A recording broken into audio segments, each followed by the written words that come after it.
Friends, మనకు భారత్లో మొత్తం 18 బయోస్పియర్లు ఉన్నాయి. కానీ యునెస్కో ఏం చేసింది అంటే ఓన్లీ 12 మాత్రమే గుర్తించింది.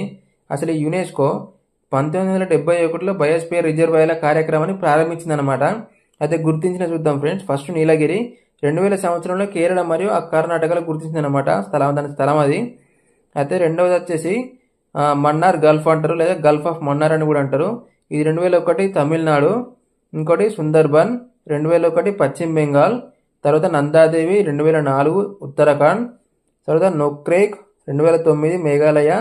తర్వాత పచ్మాడి 2009 మధ్యప్రదేశ్. సిమ్లీపాల్ 2009 ఒడిశా. అచన్ కుమార్ అమర్కండ్ 2012 మధ్యప్రదేశ్ మరియు ఛత్తీస్గఢ్ ఫ్రెండ్స్. అయితే గ్రేట్ నికోబార్ వచ్చేసి 2013 అండమాన్ నికోబార్ దీవులు. అయితే అగత్యమలై మాత్రం 2016 కేరళ. కాంగ్ చెన్ జోంగ్ వచ్చేసి 2018 సిక్కిం.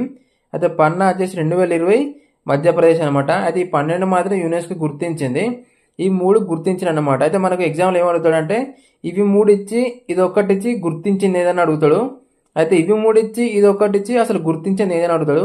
ఇక మనకి ఏవి ఇవ్వకుండా ఏమి ఇస్తాడంటే ఇవి అన్ని ఒక దిక్కిచ్చి ఈ ఇయర్లో ఒక దిక్కిచ్చి జతపరచమంటాడు, లేదా ప్రాంతాలు ఇచ్చి ఈ రిజర్వాయర్లు ఇచ్చి జతపరచమంటాడు.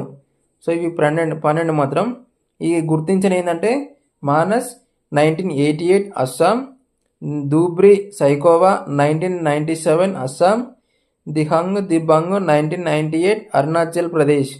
సో ఫ్రెండ్స్, గుర్తుపెట్టుకొని ఖచ్చితంగా ఒక బిట్ వస్తుంది. నేను ప్రతి షాట్లో ఒక మార్క్ వచ్చేటట్టు మాత్రమే షార్ట్స్ చేస్తాను. సో ఫాలో అవ్వండి, సబ్స్క్రైబ్ చేయండి, కామెంట్ చేయండి.